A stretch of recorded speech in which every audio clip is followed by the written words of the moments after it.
Bismillahirrahmanirrahim. Assalamualaikum warahmatullahi wabarakatuh. Perkenalkan, kami dari kelompok 5 dengan saya Gita Devianti, NIM 403 2023 013. Saya Duhayati, NIM 403 2023 022. Kami di sini akan memenuhi tugas ujian akhir semester dengan mata kuliah Fikih Muamalah, dosen pengampu Ibu Ipa Ashari Ananda, SEI ME.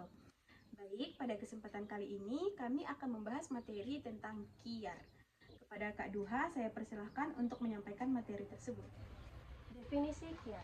Qiyar yang memiliki arti pilihan dalam bahasa Arab telah banyak dibahas oleh ulama dalam konteks persoalan hukum perdata, terutama dalam bidang ekonomi. Konsep qiyar memberikan hak kepada para pihak dalam menghadapi masalah yang timbul terkait dengan transaksi yang dilakukan. Terdapat berbagai definisi yang diajukan oleh para ulama mengenai qiyar. Menurut Said Sabiq, qiyar adalah usaha untuk mencari kebaikan dengan mempertimbangkan dua opsi, yaitu melanjutkan atau membatalkan transaksi jual beli. Sementara itu, menurut Wahbah Al-Zuhaili, qiyar adalah pilihan yang diberikan kepada salah satu atau dua belah pihak terlibat dalam akad untuk melanjutkan atau membatalkan transaksi sesuai dengan kondisi masing-masing pihak.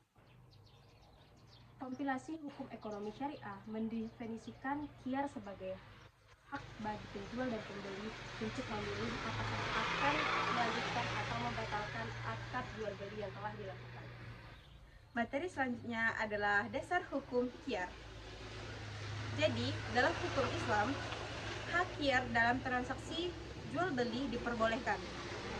Hal ini sejalan dengan ayat Al-Quran dalam surah An-Nisa ayat 29 yang menyatakan bahwa seorang muslim dilarang mengambil harta saudaranya dengan cara yang batil, kecuali melalui perniagaan yang di dalamnya terdapat kesepakatan dan kepuasan di antara kedua belah pihak.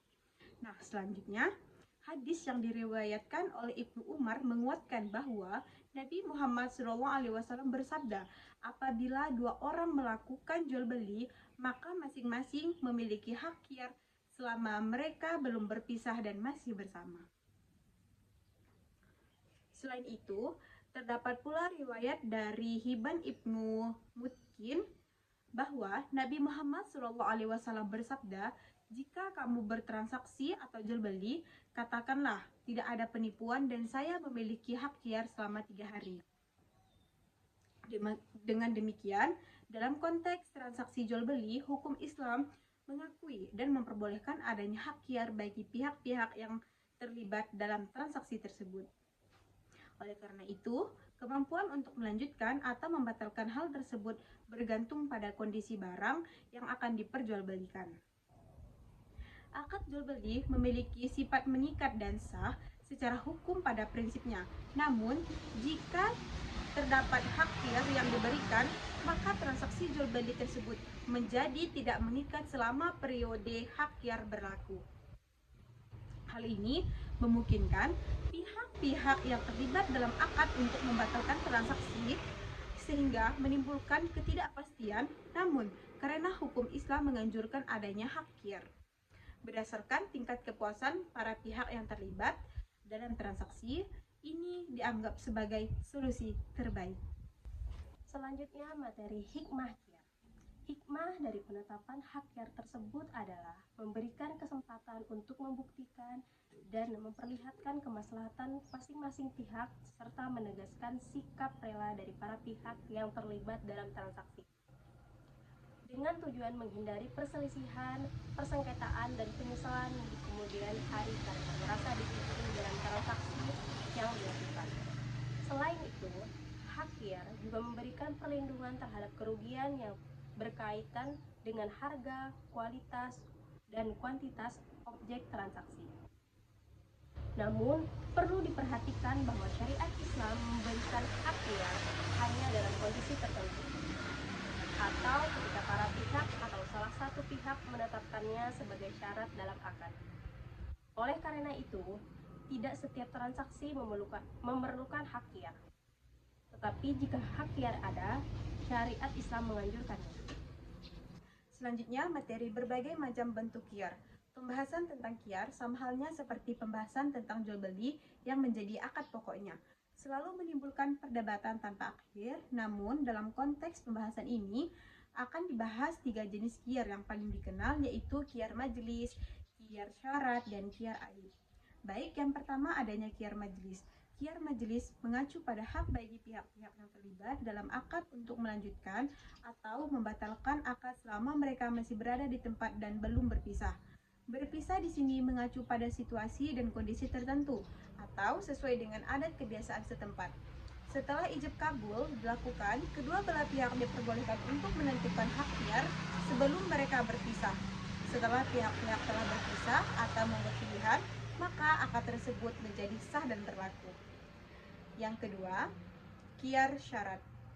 Qiyar syarat memiliki makna sebagai kondisi yang memungkinkan kedua belah pihak memiliki hak untuk melanjutkan atau membatalkan akad berdasarkan jangka waktu yang telah ditentukan.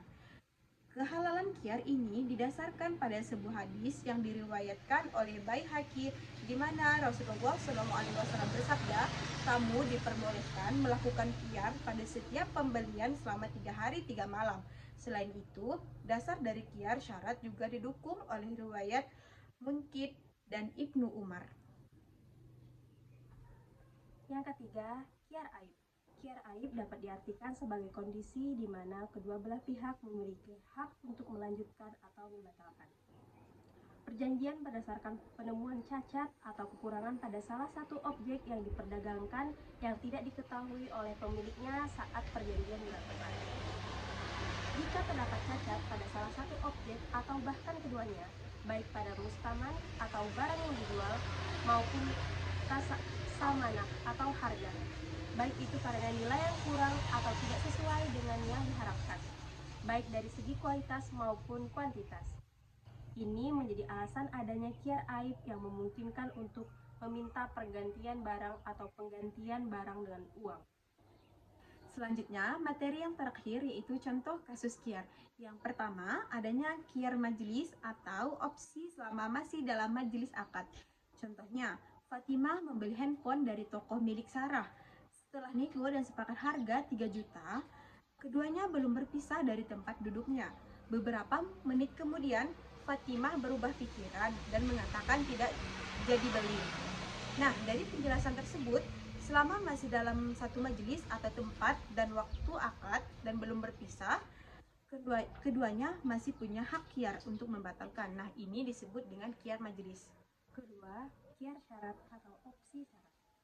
Contohnya, Ali membeli sepeda motor bekas dari Budi seharga 10 juta. Namun, Ali belum yakin dengan kondisi mesinnya. Maka saat akad, Ali mengatakan, saya beli sepeda ini dengan syarat saya punya waktu 3 hari untuk mengeceknya ke bengkel. Kalau dalam 3 hari saya tidak setuju, saya bisa membatalkan. Dari penjelasannya, ini termasuk qiyar syarat, yaitu hak pembeli atau penjual untuk membatalkan transaksi dalam jangka waktu yang telah disepakati. Yang ketiga, qiyar aib atau opsi karena cacat barang. Contohnya, Hasan membeli jaket kulit secara online. Saat diterima, ternyata ada sobekan kecil di bagian lengan yang tidak disebutkan oleh penjual. Penjelasan dari kasus ini termasuk qiyar aib, yaitu hak untuk membatalkan atau meminta ganti rugi karena ada cacat tersembunyi pada barang yang tidak diinformasikan sebelumnya. Selesai sudah materi qiyar yang telah kami sampaikan. Kurang selebihnya mohon dimaafkan. Kami dari kelompok 5 pamit undur diri. Akhir kata dari kami, wabillahi taufiq wal hidayah. Wassalamualaikum warahmatullahi wabarakatuh.